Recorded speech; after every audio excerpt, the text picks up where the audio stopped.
tous. Nous voici donc à la séance du mardi 1er février 2022, durant laquelle je vais continuer de développer quelques considérations générales sur certaines difficultés, certains problèmes que pose la devise républicaine, considérée dans un premier temps globalement dans sa généralité, à la suite de quoi je passerai à l'examen des difficultés relatives à chacun des trois termes pris successivement. Alors, lors de la dernière séance, j'avais réfléchi sur la question concernant la manière d'articuler dans le dispositif républicain les droits et les devoirs. Les droits et les devoirs de l'homme et du citoyen. Et ça, c'est une question historique, c'est un fait que je l'avais signalé durant les travaux préparatoires à l'élaboration de la Déclaration des droits de l'homme et du citoyen en 1789. Durant ces travaux préparatoires avait été soulevée la question de savoir s'il ne fallait pas adjoindre à la Déclaration des droits une déclaration des devoirs. Finalement, cette proposition n'a pas été adoptée et comme je l'avais annoncé à la fin de la précédente séance, eh bien, je pense que c'est plutôt une bonne chose. Je l'avais dit, je vais prendre parti entre deux possibilités, deux hypothèses que je rappelle et qui sont les suivantes. Une première manière de concevoir les devoirs du citoyen est de les regarder comme le correspondant des droits. Les droits étant premiers, les droits étant seuls pourvus, si l'on veut, d'une réalité essentielle, les devoirs ne sont alors que la contrepartie du fait que chaque citoyen a des droits. Puisque j'ai des droits, il est du devoir de mes concitoyens de respecter ces droits et évidemment, inversement, réciproquement, il est de mon devoir de respecter les droits de mes concitoyens. Ça, c'est la première manière de concevoir les devoirs. Une deuxième manière consiste à considérer qu'il existe des devoirs tout à fait indépendants des droits du citoyen et que ces devoirs qui existent en parallèle, si vous voulez, avec les devoirs civiques prévus par la déclaration, que ces devoirs doivent eux aussi être pris en considération jusqu'à faire l'objet d'une déclaration indépendante. Alors, je voudrais aujourd'hui brièvement donner les raisons pour lesquelles il ne me semble pas regrettable que les constituants aient choisi finalement de ne pas adjoindre à la déclaration des droits une déclaration des droits, des devoirs. Alors, il me semble avoir montré, à partir de la citation de Victor Hugo, qu'il avait vu très clair, il avait fait preuve d'une lucidité tout à fait particulière en mettant en avant dans cette devise le droit. Hugo se fait, et ça, la lecture de ses romans en particulier le montre très bien, Hugo se fait une très haute idée du droit. Bien entendu, il n'y a pas que le droit. Hugo est parfaitement convaincu qu'en dehors des obligations résultant de l'association politique, de la société civile, si vous voulez, Hugo est tout à fait convaincu qu'il existe des devoirs qui ne doivent rien à ces droits. Il y a des devoirs moraux qui ne sont pas l'effet de ce à quoi chacun est tenu par la vertu de la loi et du reste. Qui donc pourrait bien vivre dans la conviction qu'il n'a de devoirs que ceux que lui impose la loi et que rien hors de ce qui est écrit dans les codes ne s'impose à lui en matière d'obligation? Bien sûr que non, personne ne peut dire ça. Il y a, à côté du droit, il y a la morale et à côté des devoirs civiques, il y a des obligations éthiques. Mais ce qui relève de ce dernier domaine, des obligations éthiques, n'est pas comme tel constitutif du dispositif républicain qui ne peut pas, en tant que tel, exiger davantage que le respect des droits de chacun. Le refus d'intégrer à ce dispositif républicain ce dispositif que résume, que condense, si vous voulez, la devise de la France.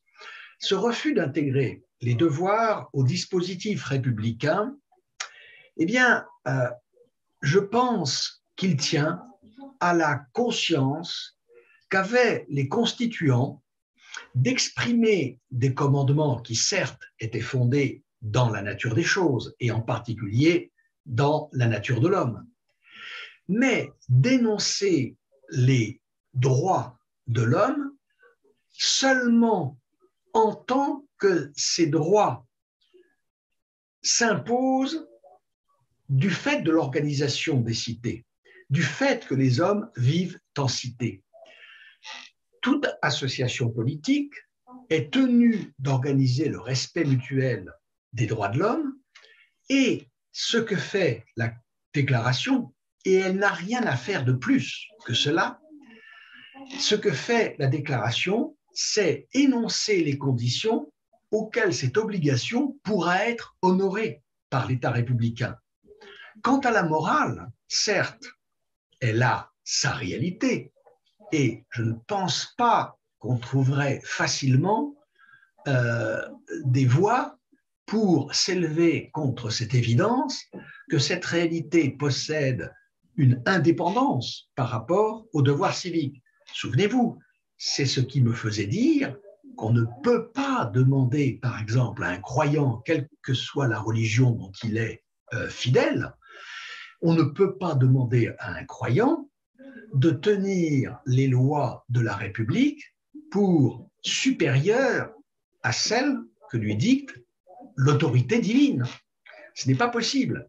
Pas plus qu'on ne peut demander à un citoyen quelconque qui ne serait pas croyant du tout, qui n'aurait aucune religion, de considérer qu'il n'y a que les lois de la République, qu'il n'y a rien au-dessus, et que par conséquent, il ne serait jamais pertinent, jamais permis, et a fortiori jamais obligatoire, de désobéir à une disposition légale en vertu de convictions morales. Personne ne vit sur cette idée. Tout le monde, au contraire, est convaincu qu'il y a à côté des droits et des devoirs civiques, qui sont la réciproque des droits, qu'il y a évidemment des devoirs de nature strictement morale.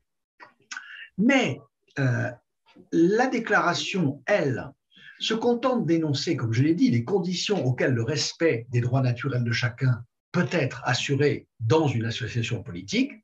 Quant à la morale, elle tient à un ordre différent sur lequel une déclaration des droits de l'homme et du citoyen, a fortiori une constitution, a fortiori des lois juridiques, n'ont pas à se prononcer. Et ça, c'est au fond, c'est une question de laïcité.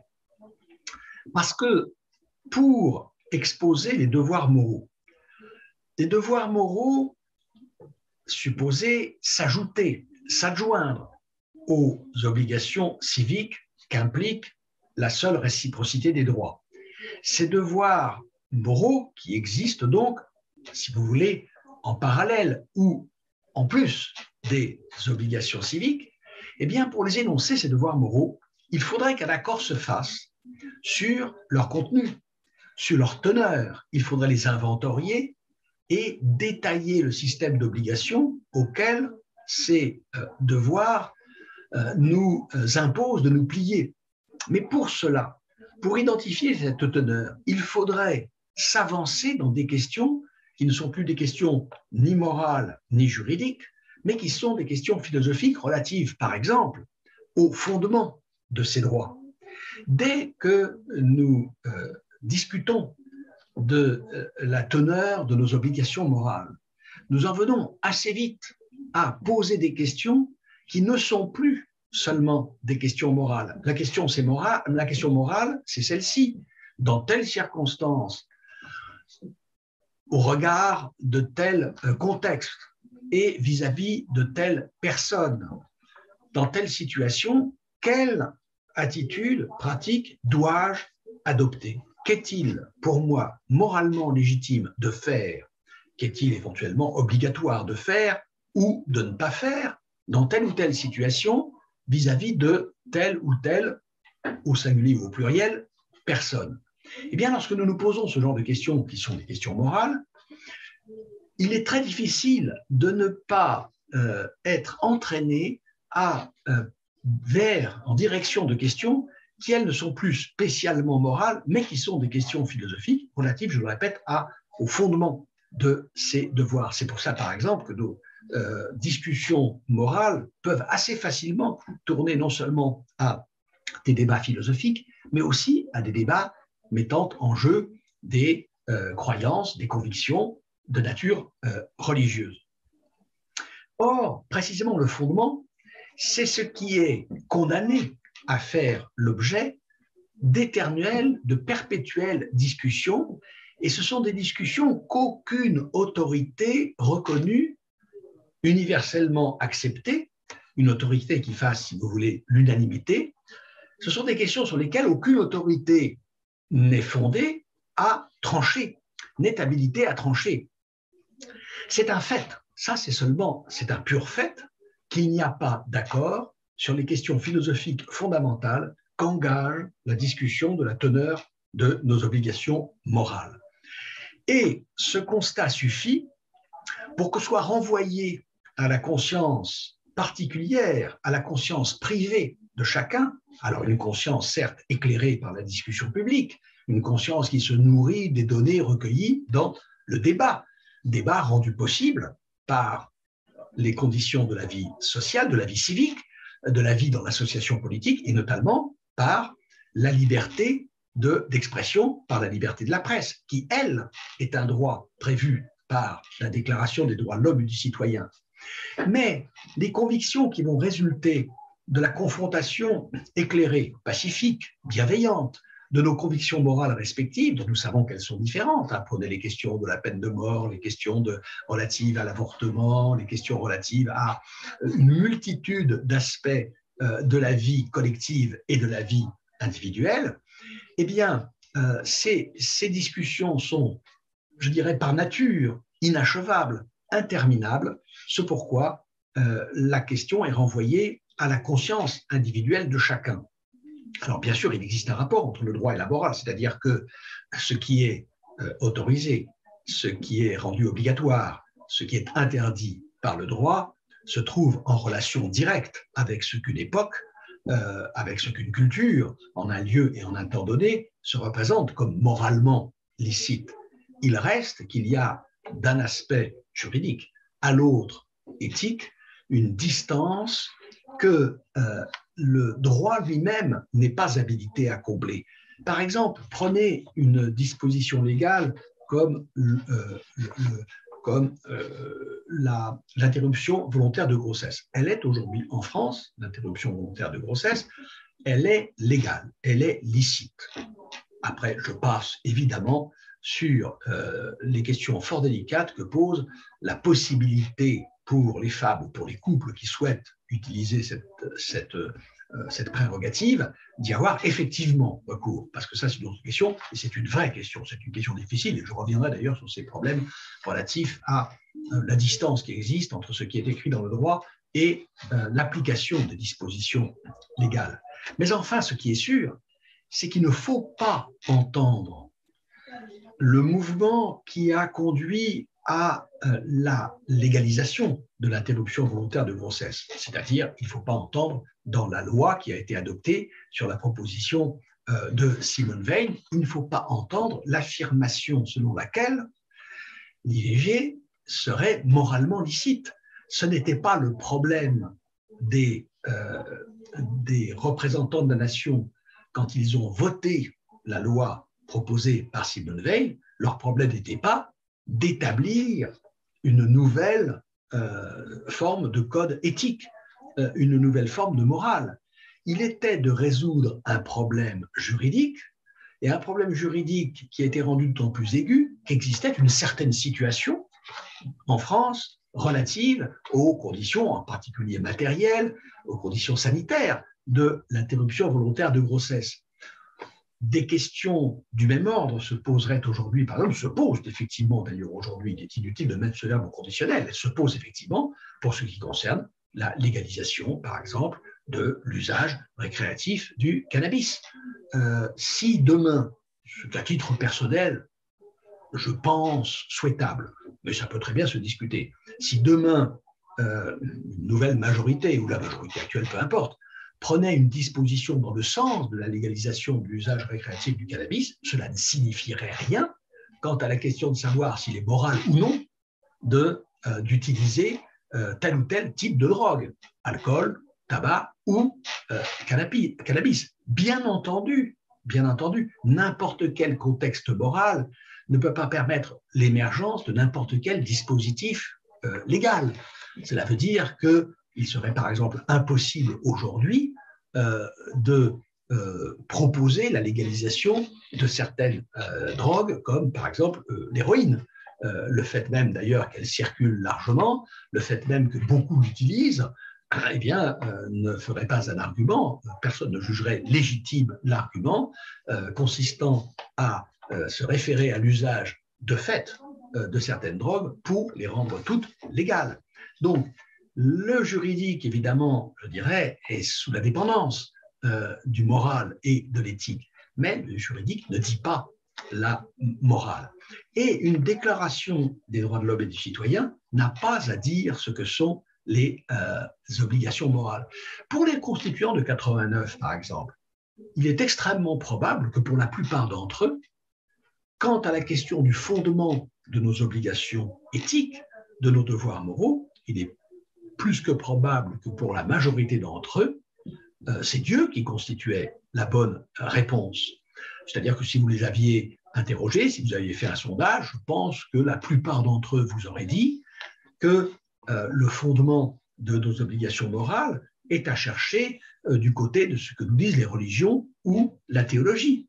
Mais nous savons aussi, et d'ailleurs on le savait déjà, même si cette opinion n'était pas majoritaire au XVIIIe siècle, nous savons aussi d'abord qu'on peut tenir tout simplement l'existence de Dieu pour une fiction, mais qu'a fortiori, on peut admettre aussi que s'il y a des devoirs éthiques, et de fait il y en a, peut-être ne doivent-ils rien au fait qu'existe ou que n'existe pas un Dieu, un fondement non religieux, non théologique de l'éthique. C'est déjà une possibilité au siècle des Lumières, qui illustre très bien certains philosophes. Si vous lisez par exemple d'Holbach ou Diderot, eh bien vous verrez quel développement on peut donner à cette idée, et qui aujourd'hui a pris évidemment encore une force supplémentaire à mesure que déclinait la puissance des institutions religieuses et de la foi en Dieu. Aux yeux de Victor Hugo, pour revenir à lui, aux yeux de Victor Hugo, que Dieu soit le fondement de nos obligations éthiques ne fait sans doute guère de doute. Très probablement, il se rangerait aussi à cette idée. Lorsque, évoquant le débat, le dilemme de conscience qui se présente à Jean Valjean dans le fameux chapitre de la tempête sous un crâne dans Les Misérables, lorsque Hugo décrit le combat que Jean Valjean mène contre la tentation de laisser être condamné à sa place un innocent et qu'il peine à s'imposer l'obligation de se dénoncer et de faire libérer cet innocent, lorsque Hugo évoque ce débat extrêmement douloureux dans la conscience de Jean Valjean, eh bien, il écrit « sa conscience, c'est-à-dire Dieu ». Sa conscience, c'est-à-dire Dieu. Et donc, il faut arriver à cette conclusion qu'il n'y a pour poser des bornes, des limites aux droits du citoyen dans l'État républicain, il n'y a que les droits des autres citoyens et nul autre devoir que ceux qu'imposent ces mêmes droits. Cela veut dire, si vous voulez, que toute tentative, toute proposition visant à établir un système d'obligations, de commandements éthiques qui s'imposerait à nous en parallèle avec les obligations juridiques doit être regardée comme une entreprise liberticide, quand cette entreprise émane de l'État. Bien sûr, il est tout à fait loisible, il est parfaitement permis est compatible avec les règles du fonctionnement républicain, il est parfaitement licite que, par exemple, des autorités religieuses émettent un avis et même promulguent des commandements, des interdictions quant à ce qui est permis, ce qui est interdit dans l'ordre de l'action morale. Je ne vois, à titre personnel, aucune objection à cela. Et je ne comprends pas comment certains peuvent regarder comme attentatoire à la laïcité le fait que, par exemple, l'Église catholique en France prenne position contre l'avortement ou pour je ne sais quoi, contre l'avortement, contre la peine de mort, par exemple, parce que je crois que cette position est pour l'Église quasi aujourd'hui officielle, mais je me trompe peut-être, il faudrait vérifier, mais je ne vois en tout cas aucune objection à ce qu'une personnalité publique, individuelle ou collective, s'engage dans des discussions de ce genre. Mais ce n'est pas à l'État de nous imposer, au titre du droit, des obligations qui iraient au-delà du respect qu'impose l'existence, la réalité des droits de chacun. Or, il ne me semble pas très difficile de trouver dans l'histoire plus ou moins récente des tentatives de cette sorte. Je me demande comment il faudrait, au regard de tout ce que je viens de dire, je me demande comment il faudrait évaluer certains discours qu'on entend aujourd'hui et au plus haut niveau de l'État concernant l'obligation vaccinale. Moi, je suis tout à fait convaincu de l'utilité des vaccins, de l'efficacité des vaccins. Je suis tout à fait convaincu de l'obligation morale de se faire vacciner. Je suis tout à fait persuadé que la seule exigence de fraternité, par exemple, suffirait à justifier qu'en face de l'obligation vaccinale, une obligation éthique, mais tant qu'elle n'est pas une obligation juridique, ce que ma connaissance, elle n'est pas encore, tant que le vaccin n'est pas une obligation imposée par la loi, il serait peut-être souhaitable qu'elle le soit. Je ne prends pas parti ici, j'ai mon avis là-dessus, mais mon avis ne vaut pas plus cher que celui d'une telle ou un tel de ceux qui sont en train de m'écouter. Mon avis n'est que l'avis d'un citoyen parmi d'autres. Le fait que, que je réfléchisse philosophiquement là-dessus ne me donne pas plus de légitimité pour trancher qu'à qui que ce soit d'autre. Mais tant que l'obligation vaccinale n'est pas inscrite dans le droit, je crois qu'on ne peut pas dire que celui qui s'oppose au vaccin, par exemple, n'est pas un citoyen. Parce que cela me semble excéder les prérogatives, les droits d'un chef d'État, tout simplement, d'un responsable politique qui parle ou non de l'autorité dont il est le dépositaire. Ça ne veut pas dire que ceux qui ne se font pas vacciner n'aient pas tort. Je répète, je ne tranche pas sur cette question. En tout cas, ils ne sont pas hors la loi. Ils ne sont pas hors la loi. Et tant que la loi ne le dicte pas, eh bien, on peut leur reprocher tout un tas de choses. Et je le fais moi-même, d'ailleurs, parce que il m'est arrivé plus d'une fois dans des conversations privées d'accuser d'irresponsabilité, d'ignorance aussi, les gens qui refusaient le principe du vaccin, mais on ne peut pas leur ôter, pour cette raison, le statut de la citoyenneté. Voilà. Alors, bon, j'ai évoqué donc quelques-uns des problèmes qu'on pouvait soulever à propos de la devise républicaine considérée en tant que telle. Alors, il me faudra ensuite entrer dans l'examen de certaines difficultés. Mais je ne vais pas le faire tout de suite parce que c'est un assez gros morceau et donc je préfère m'arrêter un peu avant le seuil des 40 minutes. Je préfère m'arrêter maintenant, mais j'annonce quand même ce dont il sera question, et d'ailleurs vous pouvez en trouver la trace sur le plan que je vais mettre à jour sur mon blog.